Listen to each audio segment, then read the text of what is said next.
Greetings, gamers. Tim here again. I know it's been quite a while since I shot a video. It looks like October was the last one I did, and I know that's quite a long time. In November, I wrote a novel uh, during NaNoWriMo, and I completed it. It was 170 something thousand words, so it's a pretty significant novel. It is super space, but it does not focus on what I would consider a traditional supers uh, novel, in the fact that it's less about saving the world and more about saving one person, that person being a hero themselves. It was originally supposed to be about a transgender woman that he came along and helped when she was in a bad situation, but somebody pointed out to me that looks like white Christian savior, Western savior um, kind of an idea, and they're right. So they suggested I write it backwards, and so I did. I stole pretty much the important parts of the second book that I was planning on adding on and brought it over and combined it with some of the elements that I had already written during NaNoWriMo. I mean, I'd already written some when I let them read it, but I was still writing. And so I swapped the direction I was going. And despite my attempt to make it about the transgender heroine, it became more about him anyway, which was not my plan, not my purpose, but that character just refused to step into the spotlight except as somebody supporting and being a caring friend uh, to this character who suffers. And he suffers significant abuse um, after some bad things happen. And it's her and his family, which he considers her part of his family by this point, helping him deal with the fallout of that. And one of the readers got it, one of the sensitivity readers got it and said it was their best example they've ever seen of somebody surviving this kind of trauma. And that's because it's written based on some things I suffered in real life. Now, while it's inspired very loosely by that, it is magnified to a super scale. Um, and the time is somewhat condensed, though the book doesn't completely cover the entire recovery process. It just gets to a point where the healing can really start to begin. But they do deal with some superhero crises along the way. And uh, that's how it turned out. I have a problem with commas, the run on comma disease, where I seem to always want to put commas there instead of ending a sentence or, otherwise wrapping up that little bit. I just want to keep going. It's a short pause, but I'm going to get help with that, with editing and some other assistance, as well as going back myself and correcting some things. I know I need to punch up some of the action elements because it is still a super novel and there are some action elements. I need to put a little bit more real threat in there for some of the characters because some of it just seems too easy. But to be fair, I mean, the character we're talking about is physically the toughest super on the planet in the setting. Not the strongest, but physically the toughest. I mean, he's been the physically toughest since he's been around. Um, but they got to him and damaged him in a way that he was incapable of dealing with. And that's that trauma that hits him. And why the transgender character and his family as well, right? She's adopted, sort of mentally by him. So why they rally around him to try and help him heal. Um, but I've been in the place he's been where hiding under the bed or hiding in a little tight, quiet space is the best, most comforting thing one can do with a blanket over your head. I've been there. It's where my social anxiety comes from because I never used to have social anxiety before the bad things happened.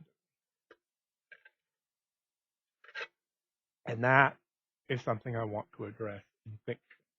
Although I really wanted to address the fact that a Christian man can also accept transgender person and still retain their faith and not be judgmental or whatever. And it's loosely inspired by my friendship with um, several people, a transgender woman, a gay woman, a variety of different people who have supported me. Without a doubt, have supported me, just had my back and told me, that they were there, would be there, and they have, even if they were just online friends. Um, and my in-person friends also supported me, although they didn't always know about this. Um, I confided more in people online that uh, than the real life people because it was scary and hard. Uh, I was afraid of leaving my house for so long, and I finally got a handle on that to some degree. Been going out a little more regularly, and have gotten to the point where I can go do most everything, but most everything is not everything. I still can't work because just that kind of stress would cause me to crash, and I'm aware of that. In fact, writing a novel was stressful enough. Writing games had been stressful enough because all my games came out since that time, and it's one reason I'm not a faster creator, and I'm not creating a lot of supplements compared to some people in the gaming industry who turn out hundreds of books. Um, it seems, but part of it is just I can only handle so much of the stress and the hard work. Um, but that's life. That's the way things happen. Um, Basically, after I wrote the novel and while I was decided to take a little bit of rest, my IBS flared up and became so agonizing that I ended up going to the doctor and they prescribed me a medication and the medication made it worse. So I spent all of December wrapped around a heating pad, curled in pretty much as close to the fetal position as an old grumpy man can do. And the heating pad was one of the few things that helped. None of the medications I've been prescribed and none of the over-the-counter medications did a lot. Some of them helped a little, but it was not fun. Um, and since that time, um, I've had to deal with fallout from that, and being tested and being CT scanned and, having cameras in places I don't want to mention cameras going just to see what's wrong. And I'm still at the point where we don't know. We're not finding anything. They're not finding any real cause for it. So it may be something that is situational. I mean, I know stress aggravates it. But, in December, I wasn't having that kind. But it's possible that there's some food that I'm eating that has an element to it, a spice or a herb or a preservative that is having that impact on me. And I've been trying to adjust my diet to try and find a way to not have that. And for the most part, I was getting better, but then had another flare up. And they gave me another medication, and that was after the testing. They made it much worse again, so I got off that one. They gave me another medication, and it seems to have worked fairly well, not perfectly, but for the most part, it's not as bad. I'm not having those times where I'm literally not getting out of bed. Um, uh, like when my social anxiety was highest, and I literally just wanted to curl up and not leave the bed, or not come out from under the bed. If I actually had a bed I could crawl under at the time. I do have one now. I mean, it's a little higher. Um, and then, I'm finally getting better. My psychologist is seeing me. My psychiatrist is like, "You're as good as you're going to get. We've covered all the tools. You've got all that. We're pretty much done unless you absolutely need to come to somebody." And she was leaving anyway. And I will tell you, that counselor kicked my butt.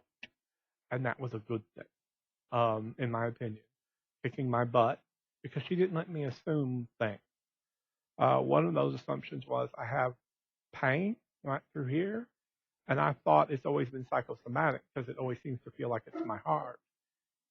But I have actual inflammation right here in the sternum and the connectors to the sternum. And I had a physical doctor check it out and poked it, and they're like, "Well, yeah, there's actually something there, but there is a little bit of psychosomatic aspect to it because, and it's probably caused because, like, when you get upset, like me, you tense up, and that tensing up stretches that area that is inflamed. Let me word that a little more correctly. But I also, still feel some heartache. It happens, especially when you've been through what I've been through and have the trust issues that I have. But I've been really, really lucky in that I have good friends locally. I have good friends online. I had good friends when I married and moved to another town. I made good friends there that I'm still somewhat in touch with. Um, I'm trying to work out a way to go up there and run a game for them every so often. They're offering to pay my food and gas bill to drive up there, and I'm like, hey, that's the biggest problem I have is affording that. And it's a little bit of a long drive. It's a little under 2 hours, but that's Texas. It's vast distances of empty space in little tiny towns where I live. Um, and their town's about the same size, but it's a college town, so there's more stuff, more restaurants, more um, just stuff to do. So I miss Lubbock, but after my divorce, I, I I can't afford to live there on my own, so I haven't moved back, and I do have good friends here as well. Anyway, but my novel is finished, other than the editing and sensitivity reading. I've tried to put that character up front, and she's just not having it. So I'm going to let her do her thing, and maybe in the second book, she'll come up and be more in your face kind of character. I can hope. I know one of the characters that I have in there, two of them actually come from another book I was writing before this one. It's not a prequel because while it takes place sequentially earlier, the viewpoint characters are completely different people. Um, Excuse me while I, turn and scratch my nose. Um, if I had a really good video program, I'd cut that out, but I unfortunately don't. So I'm using the software that came with my webcam. And my webcam is peculiar. I don't even know if it will record my voice this time or not. I had this video out to an hour in length and rambling about stuff, and it got my voice up to a point, then froze, and then it sounds like I've been slowed down by a temporal controller, you know, speaking really slowly and out of sync. So hopefully this is recording because my voice is not holding up very well. This is in my third attempt, and the 1 hour long one was, or just under an hour long one, I talked a lot. But I've been, because of the COVID-19, um, I've been playing a lot of games online, which I've enjoyed. I've had to move my face-to-face game that I was meeting people at the comic book store online. We don't know when that's going to be let up, but our governor is determined, almost to an insane level, to start pulling back restrictions. Um, and people are already acting like the virus is gone, and that's dangerous because it's not. We have no vaccine, we have no treatment, um, and until we do, we have to be careful. And reasonable precautions are still, like 6 foot distancing, are still useful. I mean, even if you're not wearing a mask and gloves, it's still the 6 foot space is useful to help protect. Of course, it is getting up to 100 degrees outside during the day, and that will help a little bit because apparently it doesn't withstand heat well. But it's not going to stop it completely because that can fester in somebody. They can be a carrier and not have symptoms. You may not notice the symptoms for various reasons. But so I've been running my game online, D&D. Probably the last D&D game I will run that's an actual official D&D game, as in using D&D rules, 5th edition, because I'm moving farther and farther away from that type of gameplay. In fact, this led me to start talking to some people about trust and what a high trust is versus a low trust game is, and more about adventure design, and trying to wrap my head around this person that's helping me idea of high trust, and what I thought was high trust is very different. And it's not like they're incompatible, but it's like it's a different way of thinking, and it requires players who are trustworthy and a GM that is trustworthy, and all of you being on the same page and buying into the same premise. So if you're playing a superhero game, you buy into heroes, and then the comic book hero idea, the one that has existed for many, many years. The heroes who don't kill, the ones who rescue people, the ones who save lives, protect people.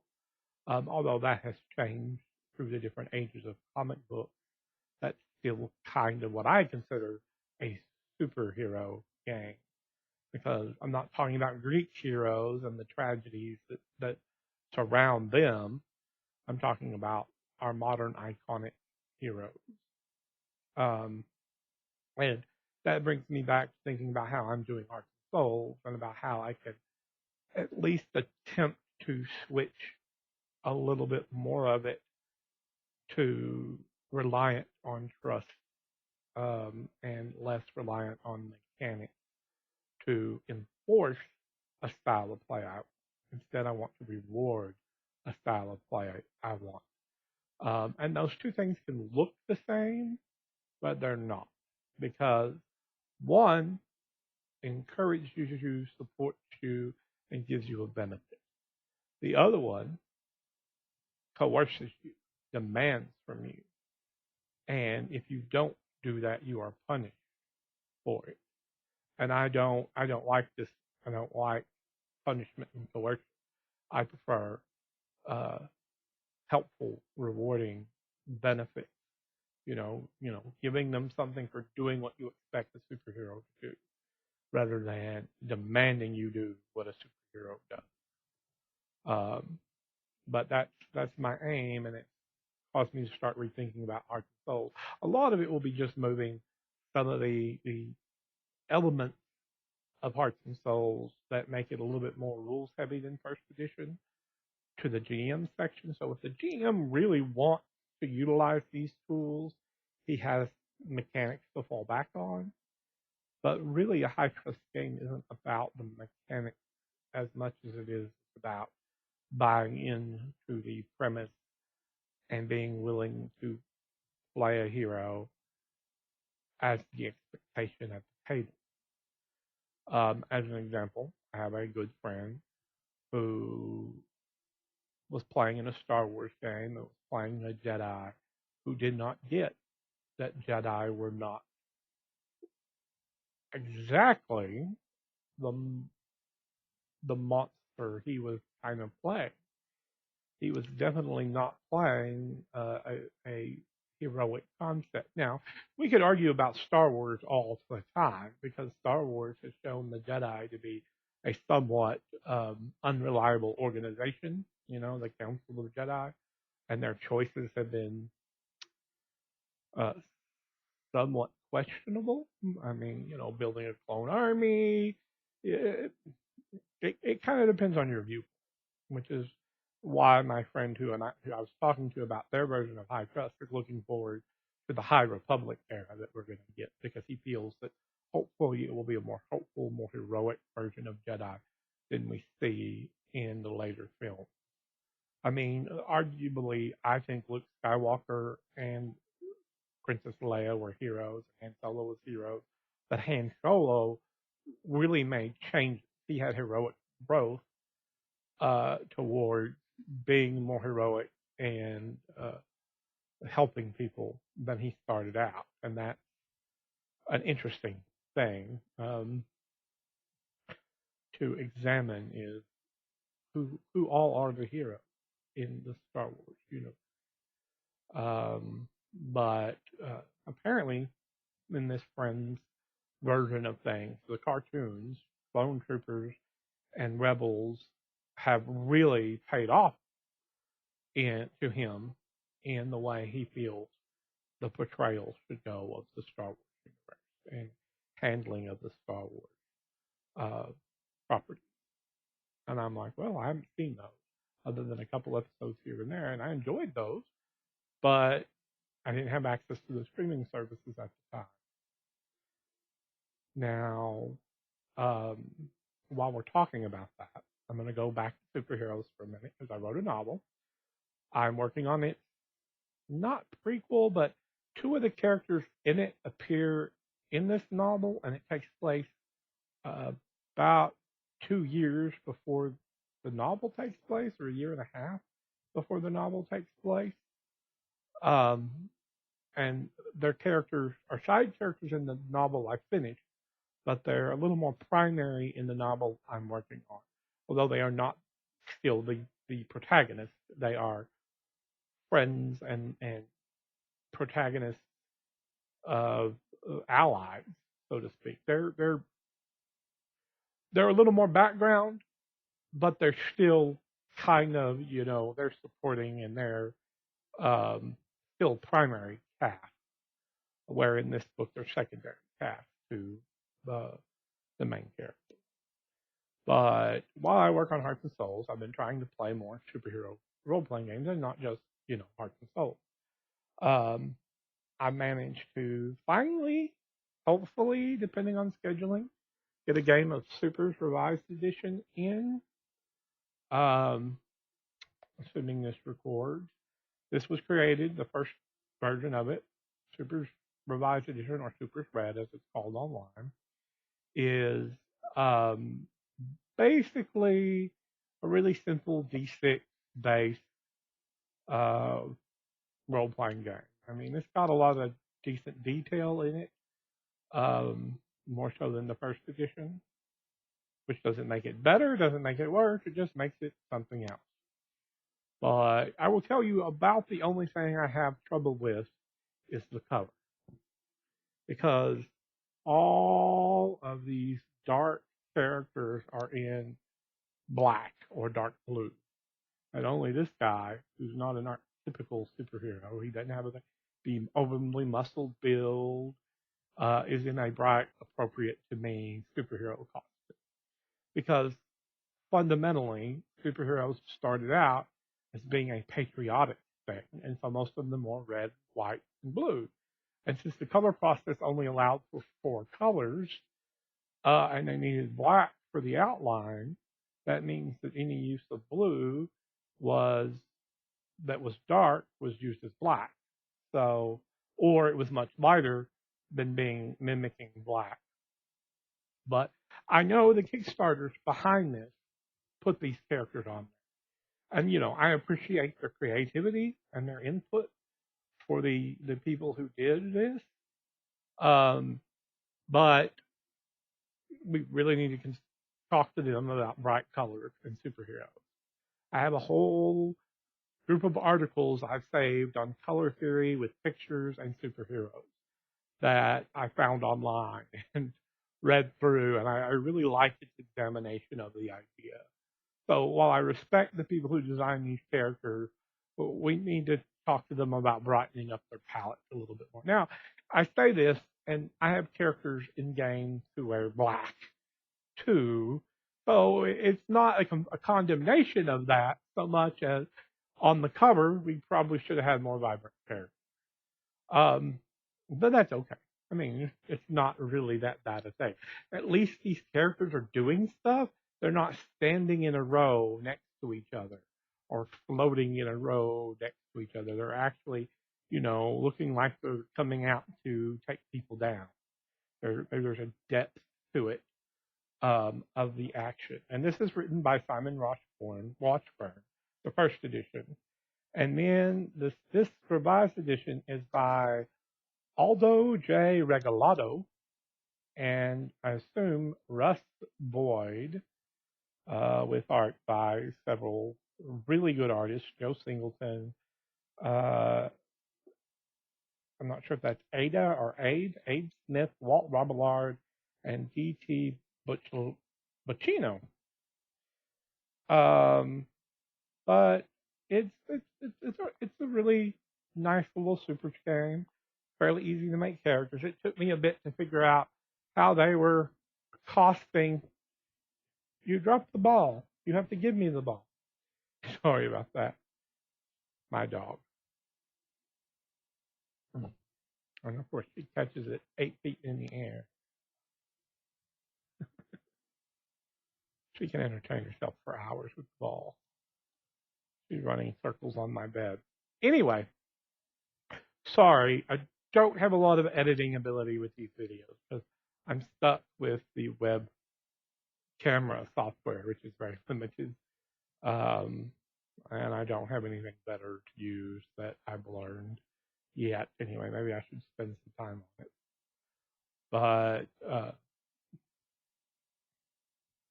I finally got a chance to make a character, and I started to make a character, and somebody else made a character that has that power. And I was like, oh, not this again. Because that's often what happens to me when I start making characters. One of the reasons I end up playing psychics a lot, because not a lot of people play psychics. And I love psychics and psionics, whatever. Um, but I try and play different things. But somebody made a character that was kind of what I was going for, which is magic using guy. And then I'm like, well, maybe I'll make them be kind of incorporeal and phase through things. I started doing that. Somebody else created that character. I think it's the same guy. He couldn't decide which of the two to play, and so I said, okay, you know what? Nobody's decided to play a super strong guy, so I'm going to make a super strong guy, and I got that. So it was easy to make once I figured it out. I had some help with the costing because you get some free dice, and then you have this pool of dice to spend, and some things give you free dice and some things don't, and it's I now have a spreadsheet to calculate that out, which amuses me because it's not really that hard. But this is literally the first time I sat down and made a character, which usually I've done before. But the book has been boxed up because my shelves collapsed, and I've been without bookshelves that I could put it on properly for a year and a half now or two. Um, so it's been a while, and I'm finally got my social anxiety mostly under control, and I can go out and go most places I want. Although there's some things that stress me too much, like work, like I can't do a normal job because I will stress out if I have to interact with a lot of people. Um, one-on-one or in groups, I can handle a little bit, which is one of the reasons that I've been having a face-to-face game in a public place at a comic book store, and then the virus hit, and I'm like, oh, damn you, virus. Anyway, but yeah, that's just really just what's been going on here, and why I have not done video in a while. I do still plan on doing it. I'll probably talk about Super's Revised Edition, or Super Red, as it's called online. After I get a chance to play it, I'm going to continue working on Hearts and Souls and my novels, both of them. I'm going to clean up the one and write the other one completely because I really need it to be out before the next one. Because that way, if somebody wants to know where those two characters that are minor in the second book come from and what they're referring to, they can go read the first book and know what has happened, even if it's not a sequel that carries all the characters over. Because both books will have sequels after I have written them, but they're going to be a very different book. Um, but yeah, anyway, I'm rambling a bit. I'm hoping you're getting audio on this because my voice is tired because I've tried to shoot this multiple times. Um, but I've also been having to take care of my elderly mom. Her health continues to degenerate in terms of her knees and her back. There's not much they can do for her back, but they can fix her knees. But in order to fix her knees, she has to have her teeth pulled. In order to have her teeth pulled, we have to have an open dentist that can see her relatively cheaply to pull all of her teeth because they don't want her getting an infection when they do the knee surgery. And her teeth are in bad shape. I mean, it's a genetic thing from that side of the family. That's why I don't have teeth anymore and got dentures because I tried. I tried really hard. And in fact, the person who pulled my teeth pulled one out and said, "Bless you, son. You try. This tooth has 3 root canals in it." Set it down on the table, and I'm like drugged up, and my face is moving all horror. And uh, so yeah, I did, but it just didn't work.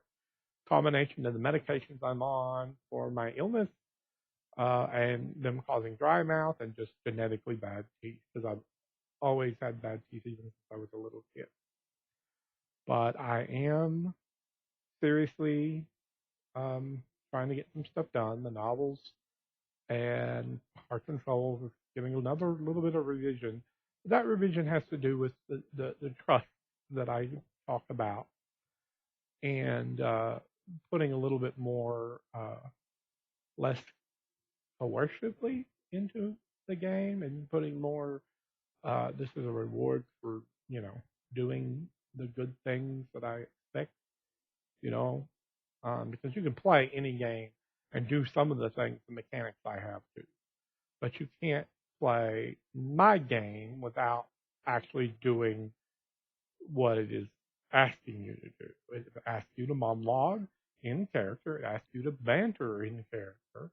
But it's designed to be a reward, you know, rather than having points to spend, which is a metagame mechanic. I wanted to make it an in-character, in-game mechanic so that your character has a reason to do these things and get rewarded and succeed rather than having points to spend to make up for the fact that dice can mess up for anybody. Um, it just depends on the dice, the day, sometimes the person. I had a friend who we played a lot with, and years and years ago, it was just no, he couldn't roll a success to save his life. We were rolling up characters for a game, and every stat was under what was considered human normal, except his character's beauty in that particular game. And he rolled really high. And I said, I would play that character because that beautiful the person probably just says, "Hey, ladies, you want to protect me from those bad guys over there?" And he probably has an army of Amazonian defenders in full plate mail and on horseback. But it really didn't work for him. Um, but that happens. I've had bad moments with dice. Lately, in my GMing of my D&D game, it's just rolled terribly badly. I can't seem to hit the people I want to hit and damage them. That hurts. Which I'm not really trying to like wipe their characters off the map or anything. I just want them to suffer a little bit. But I've also given them a lot of problems because I'm trying to move away from violent solutions being the only means of solving a problem, to thinking around the problem, thinking through the problem, talking things out. In fact, the last two encounters I had for my D&D game was they fought a trio of villains that they'd come up against one of them 3 times, no, 4 times. One of them twice, and one of them just once. Um, and they all got together and teamed up and tried to take the players out in a place where they had advantageous positioning. And the players basically wiped the floor with them despite their advantageous position and the modifications made. It was a Dracolich, which is like really high challenge rating, and they were only 9th level, but I've seen them take down stuff that's really high challenge rating. So not really the best system for educating um, combat and conflict. But they took out the wizard who had helped enchant it to make it even stronger, and the artificer who built armor and auto fire ballistas and a billion other things into it, including an escape capsule for himself because he was riding around inside it. Um, it was fun. There was a lot of role playing after that. They ran into some hobgoblins and discovered that the hobgoblins are not bad guys. They're not, because that's one of the things about what I'm trying to do with gaming is to stop having beyond like some basic superhero elements, having objective morality, especially when it comes to having a race that is always evil. I don't like that. And in fact, I first began to realize this many, many years ago when second edition came out. As a friend ran me on a game, second edition AD&D.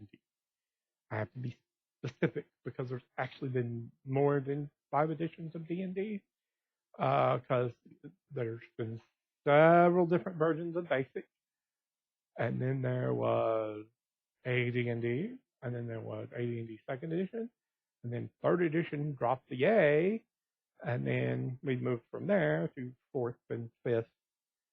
But we played very differently than a lot of people play. And this particular game was one that helped point out to me how to make an interesting encounter that's not about combat. I was playing an elf knight in a fundamentally Middle Ages feeling setting. My knight came upon a bunch of kobolds around a camp, plotting to sabotage a vintner's vines. But I got off my horse and talked to them, so they didn't just immediately point weapons at me. And they're like, "You're not going to attack us, are you? Because I'm a knight, I'm in armor, and I've got weapons." And I'm like, "No, I'm just holding my horse here. What's going on?" And basically, I got the message that they lost their job because they worked for the vintner, and he cast them off the land that they were allowed to live on because they asked for a higher wage. And the townsfolk were all decrying the evil kobolds for sabotaging his fields and the horrible things they'd done. And it turns out most of that stuff they hadn't done. They had sabotaged some of the vines, but they hadn't gotten very far. And after realizing the kobolds really weren't at fault for 90% of the stuff they were being blamed for, I got to talk to the vintner, and he denied, "Oh no, they're evil, blah, blah, blah." And then I talked to the mayor and asked if I could mediate the dispute. And he said, "Yes, I want to be there." And we got together, and, they're like, "There they are, kill the kobolds." I'm like, "No, we're going to talk this out." And that elf talked it out. We eventually got the kobolds rehired by the guy for a higher wage. It's still less than it would have taken him to hire a whole bunch of humans, but these kobolds were hardworking, and they had a place to live where people weren't going to kill them.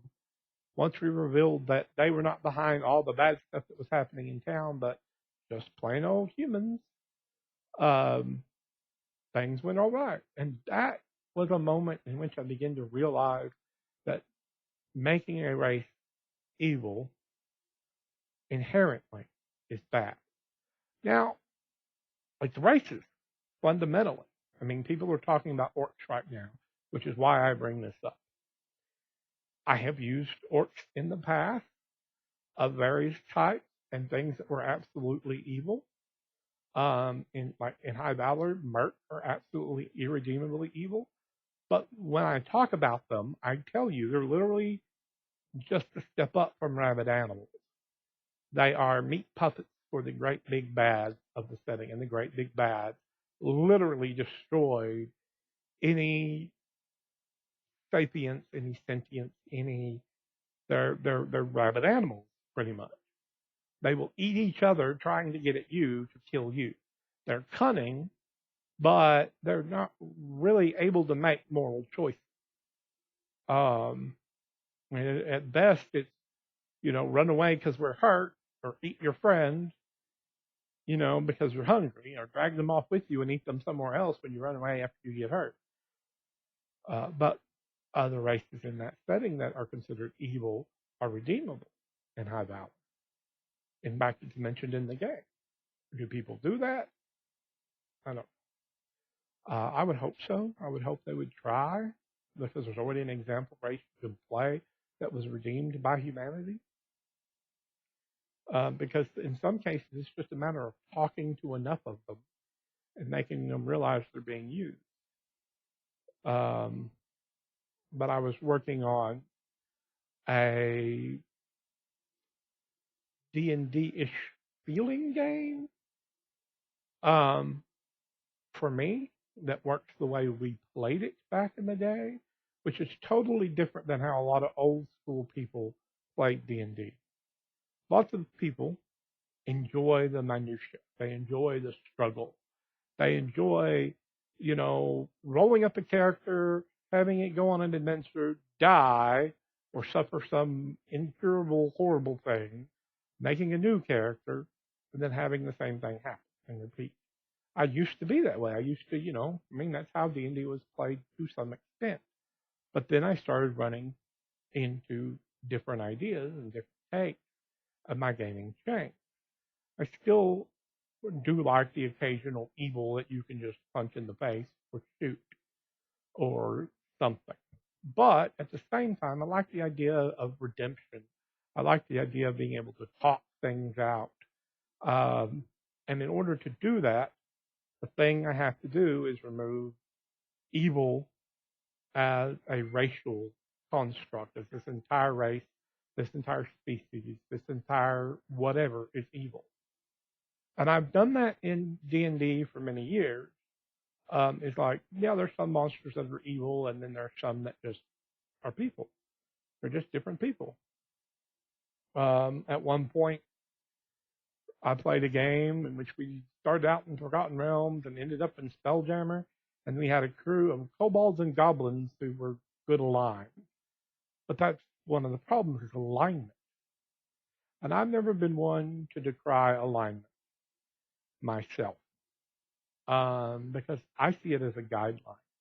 If I pick this alignment, this is kind of how my character's going to act. Doesn't mean I won't make bad choices that occasionally vary from that, or good choices that vary from that. The last evil character I played was literally dealing with so much other evil that he got to the point where I think he needs to change alignment, because he's looking at all these people and he really wishes they would all be destroyed, and he can't stand them because of the horrible things they're doing. I mean, he's horrible. He admits he's horrible, but they're trying to hide it and nicen it up and say they're not horrible. And he was like, I am horrible. I will do terrible things to you. And he did do terrible things up to that point. And then I started realizing that, he was brought into this party of adventurers who are mostly good, and he actually cared about them. So I'm like, maybe his alignment should change. Maybe he should be good, or at least not what he is now. But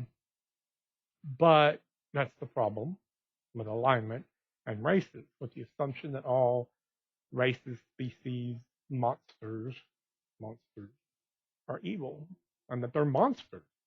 So instead of doing monsters in D&D, do different people. I mean, yeah, sure, you can have a giant bear attack somebody and not be evil. It may just be hungry. You may be in its territory. It can still be a threat, but not be evil. A boar that people have tried to attack and has been driven a little bit mad because it's injured, still a threat, not evil, just acting on instinct. Um, and so I started trying to write the D&D as I played it, as we played it, because we didn't care for the minutia. We didn't care for the lethality. We cared about the role playing, not so much about the game aspect, which is different for different people. And that's fine. I mean, there are plenty of old school games out there to satiate anybody's desire for lethal exploration, uh, bad guys, evil races, etc. But that's not what I want to write. That's not what I want to create. I want to create one where they have motivation. And the motivations may be, criminal or bad or horrible, but that's an individual's motivation, not an entire species, right? Um, I'm still going to have threats that are dangerous, monsters that exist, but not monsters that are racist. They're not going to be things that could talk and communicate. They're not going to be living beings, embodiment of some sort of moral imperative to be anything. How they're raised may affect that. How they've been treated may affect that. But it's still an individual being to being motivation rather than a group. Because orcs, in a lot of discussions lately, have been talking about racism. And I realize that a lot of that comes from people's reading of Tolkien without entirely understanding some of the things he was trying to point out. It's a very unsubtle reading of Tolkien. And to be fair, it is slightly racist. I will give that to people. But he was not writing about normal people. He was writing about things that had been broken and twisted and tortured until they were no longer reasoning beings. Now, how they're portrayed in other fictions and things that are inspired by Tolkien are often they're capable of reasoning, they're capable of thinking, they're capable of breaking orders and doing things. And when you do that, and they're still listed as evil, you have a racist issue, a problem with race. And I'm trying to avoid that in this kind of sort of vaguely how we play D&D-ish game. One of the things I like is there's one out there called Beyond the Wall. And Beyond the Wall has very powerful beings that come interact with the village and do something bad for the villagers. Doesn't mean they're being evil. They're just doing something. One of the examples, I think, is a baby is kidnapped by a fae. And they're not stealing the baby necessarily because they're evil. I mean, not necessarily. I don't know. I mean, I haven't read the specifics of that chart because I keep hoping I get to play it. But it's quite possible that they're just lonely. It's possible that the entire situation can be resolved without violence, and it doesn't make all fae evil. It doesn't make all whatever evil. It just means they have a motivation and they're acting on that motivation. And that's kind of where I want to stand for things, is work on the motivations of creatures. I know that the D&D world that I have created, not the one I'm using right now for my Wednesday game, but the D&D world I created, for the most part, does not make that assumption. It doesn't make the assumption that everybody's good either.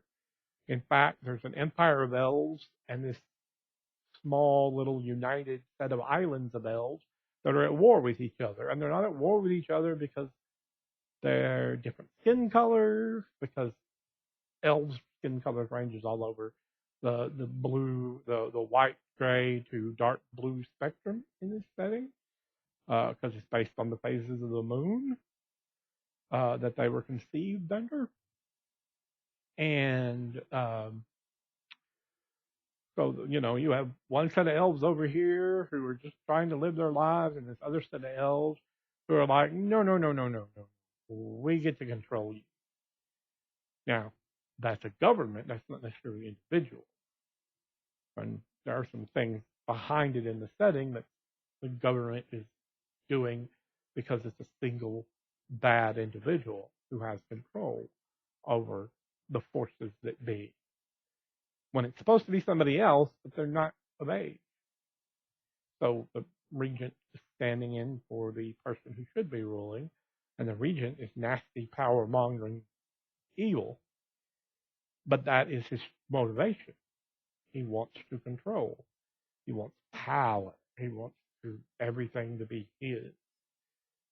But the person he's regent for just doesn't even know he's doing it. They don't get told this.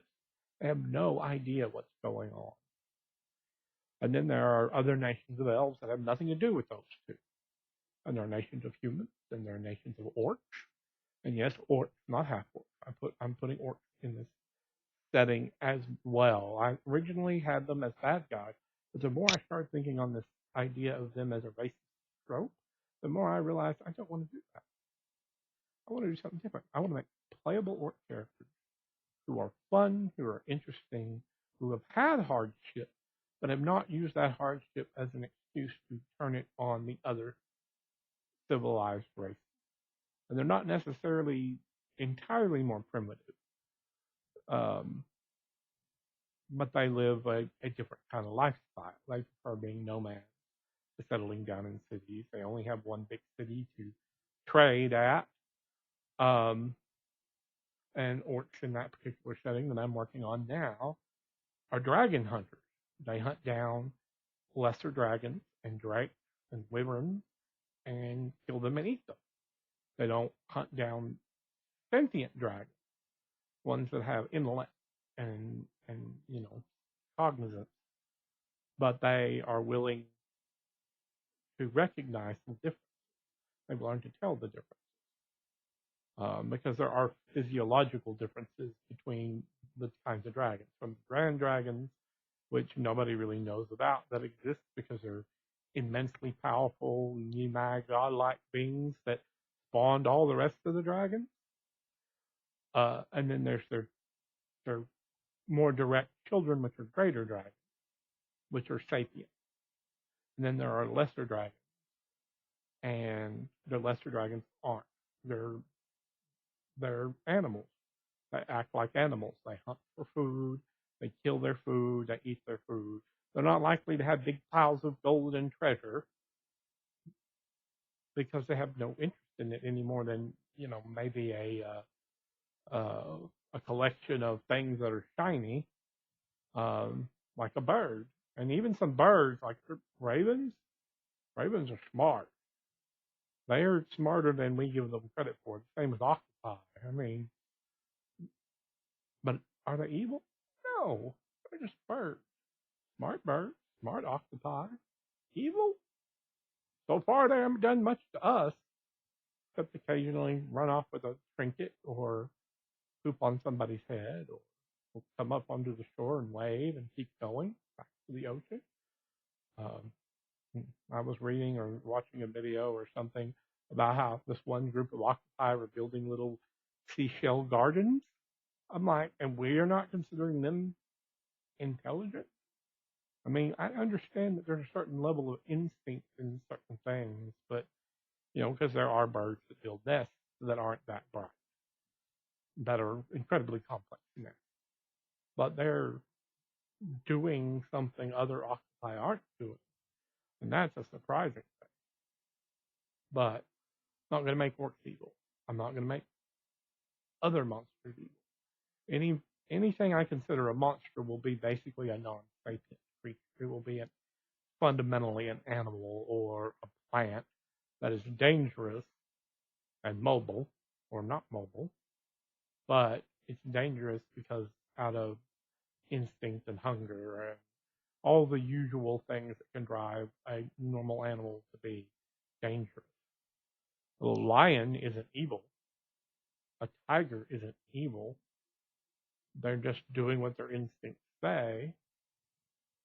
Um, and the more we learn about some of our creatures in our world, the less we have a firm grasp on, do these creatures understand empathy? Do these creatures understand connections between things? Because, you watch videos online left and right of animals that really shouldn't have any connection to humans at all, having connections to humans. And that's weird and wonderful and strange. And so I'm going to go write a not old school game. Not because there's anything wrong with old school games. Play them to your heart's content. But I want a game that we can use and have creatures with motivation. Well, there'll be people who have chosen to do bad. And there will be ones who've chosen to do good. And whether they're orcs or giants or dragons or whatever else, it's a choice, not a species trait. So that's kind of where I am right now. Thinking on this. I put this entire screed at the beginning of my not old school thing, and my friend said, "Don't put that in the book." And I'm like, "Okay, I won't put it in the book." But he also got me thinking because I was beginning to fall into that racist trap. I was making a monster that was smart enough to make moral choices, and I wasn't giving it the chance to make moral choices because I assumed because it's plant-based, and that's no reason to assume, no reason to do that. In fact, I'll probably keep them as a plant-based thing.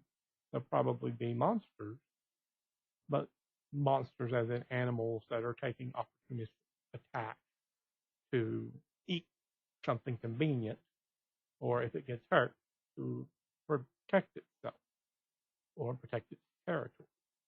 But it's not going to be choosing to do harm and seeking out ways to do harm.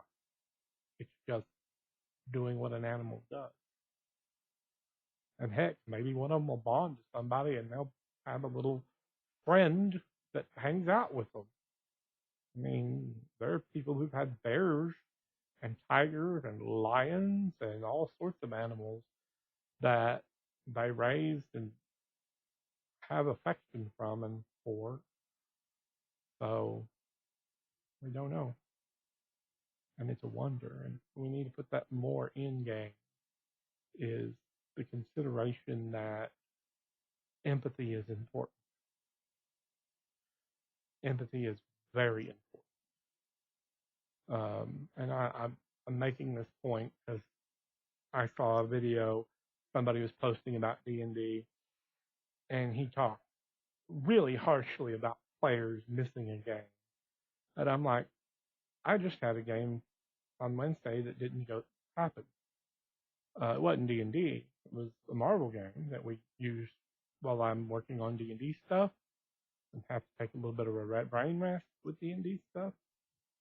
Player couldn't show up because he was taking care of his baby, letting his wife have a night of rest. And I'm not mad. I'm not going to throw him out of the game. In fact, he's had to work and take care of his family. He hasn't been in the game for at least 2 player character levels or so. And believe me, the way I was doing leveling, it's taking forever. We'd still be playing in 10 years if I keep it up. But I'm going to speed it up a little bit. But that's not a bad thing. I have empathy for this man. He's a player who I like. And I'm not going to kick him out of the game or, keep him from coming back to a game. he was in until things got complicated for him. You know, this guy mentioned, the guy who was doing the video, how somebody was saying their sister was having a breakdown and they still didn't show up for a game, and that was horrible because they scheduled it. Have some empathy. Really. This is a social game. We do this for fun. This isn't a job. This isn't a business. I mean, even if you're like me and write games, you know, and enjoy writing games, you know, have empathy. Have empathy for other people. I've given away free copies of my game to people who couldn't afford it.